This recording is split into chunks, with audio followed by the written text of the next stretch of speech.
Bienvenue à tous dans l'invité de la rédaction. Aujourd'hui, nous recevons Elhadji Alioune Diouf. Il est spécialiste de l'économie internationale et c'est pour parler du sommet sur l'investissement entre le Royaume-Uni et l'Afrique. C'est toujours un plaisir, comme d'habitude, de vous recevoir sur le plateau de Médias TV Afrique. Le plaisir est partagé. Alors, cette rencontre est décrite comme une occasion unique pour accroître les possibilités d'investissement et les perspectives d'échanges commerciaux entre les deux parties. Qu'en pensez-vous ? Oui, cela prouve le potentiel du continent africain, tout simplement.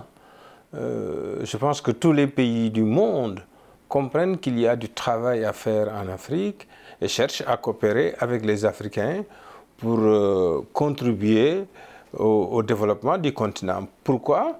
Parce que le continent est devenu aujourd'hui un marché très important et tous les pays développés veulent contribuer aussi à l'accès à ce marché-là, veulent aménager des espaces pour leurs propres entreprises. Les pays qui organisent ces sommets, vous avez vu aujourd'hui effectivement le Royaume-Uni, hier la Russie, avant-hier la Chine, la France, les États-Unis, en fait, tous sont en train d'élaborer des stratégies pour mieux coopérer avec les pays africains et pour mieux préparer leurs propres entreprises à investir au niveau du marché africain. J'ai l'impression que tout le monde est conscient des potentialités africaines, peut-être pas tellement au niveau des Africains. Peut-être c'est les Africains qui ne sont pas conscients du potentiel qu'ils ont, sinon les Africains eux-mêmes devraient beaucoup plus collaborer ensemble pour mettre en place des stratégies communes d'investissement, d'industrialisation dans des secteurs stratégiques afin de permettre à l'Afrique de pouvoir profiter aussi des autres opportunités qui existent dans le monde.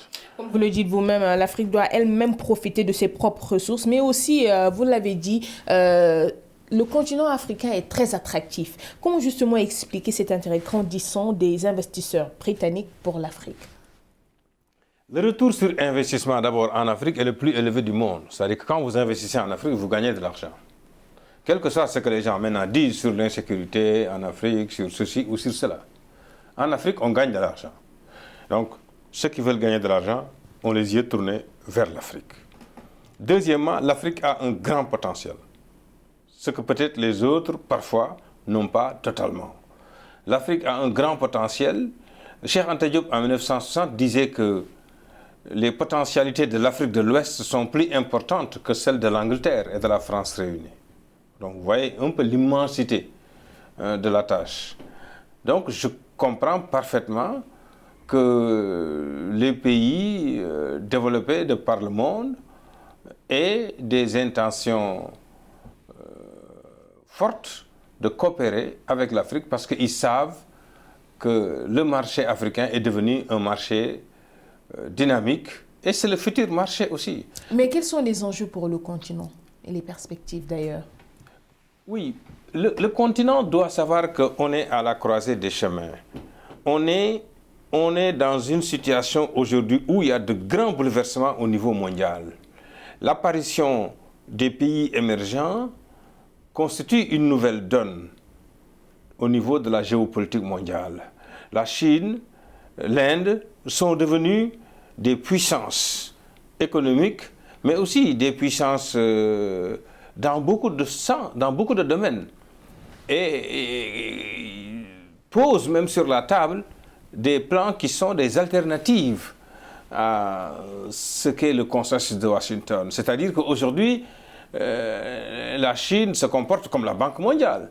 Elle a mis en place des institutions qui sont de la dimension de la Banque mondiale, qui sont de la dimension du Fonds monétaire international, et aussi elle constitue, elle sera dans les années même à venir certainement le premier investisseur en Afrique. Mais là, vous prenez l'exemple de la Chine, mais s'agissant de ce partenariat entre le Royaume-Uni et l'Afrique, qu'est-ce qui gagne le continent?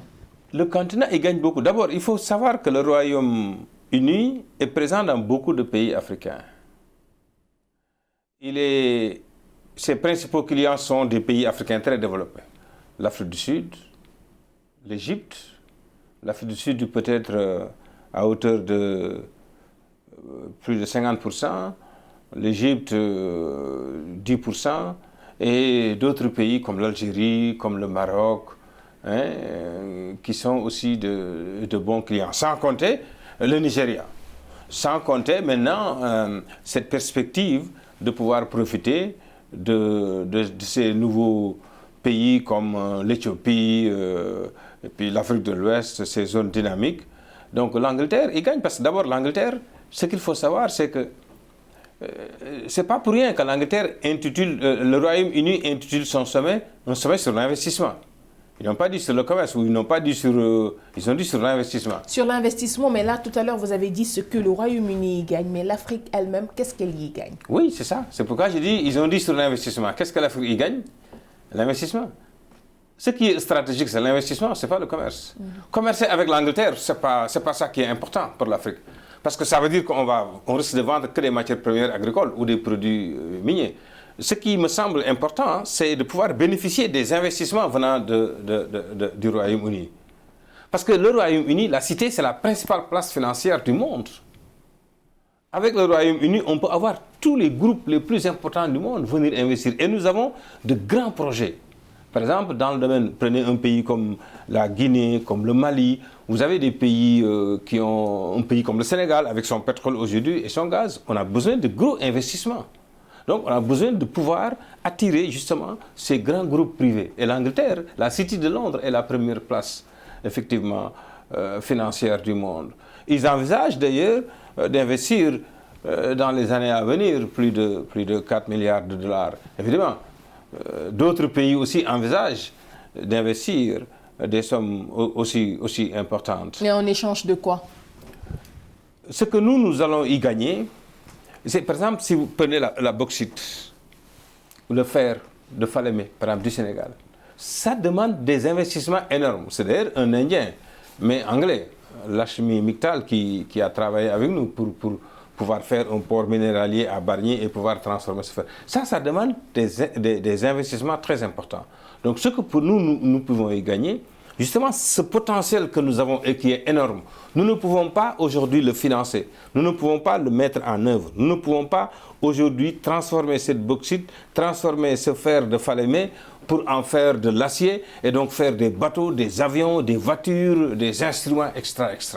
Donc ce que l'Afrique y gagne, c'est la transformation structurelle de l'économie africaine.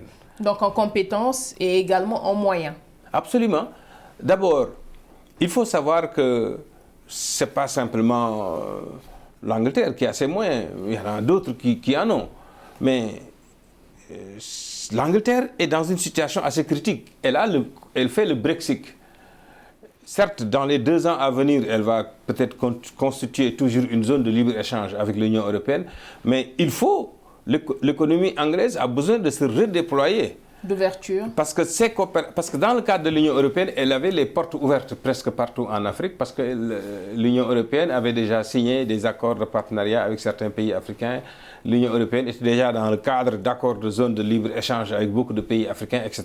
Maintenant, il faut qu'elle vole de ses propres ailes. Donc l'Angleterre est obligée aussi de revoir son cadre de coopération avec l'ensemble des pays africains. Et chaque pays africain.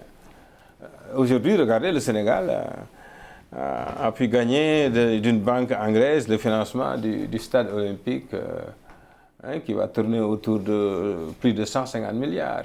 Et alors, déjà, vous avez parlé tout à l'heure, vous avez dit que les investissements sont plus importants que le commerce entre les deux parties. Mais oui, l'investissement est plus stratégique que le commerce. Stratégique. Déjà, il faut dire que même qu'en 2018, la valeur des échanges commerciaux entre les deux parties s'élevait à plus de 33 milliards de livres sterling et près de 2000 entreprises britanniques sont actuellement établies en Afrique, ce qui veut dire qu'il y a du potentiel.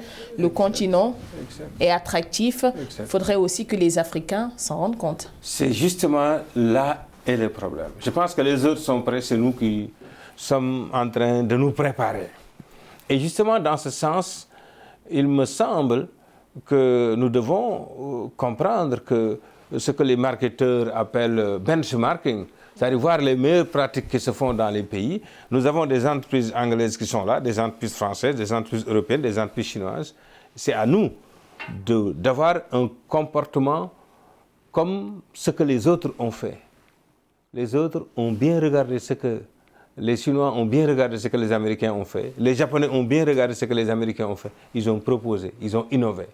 À nous aussi de regarder comment ils ont fait. Voilà. Et surtout de prendre conscience du potentiel que nous avons. D'imiter, de proposer et même de les dépasser pour investir et transformer nous-mêmes les produits et les exporter dans le reste du monde. En tout cas, c'est toujours un plaisir de partager le plateau avec vous. Ainsi se referme cet entretien, bien sûr. Merci en tout cas. Merci beaucoup. Merci. Voilà, c'est la fin de cet entretien. Merci de l'avoir suivi. Bonne suite au programme sur Médian TV Afrique.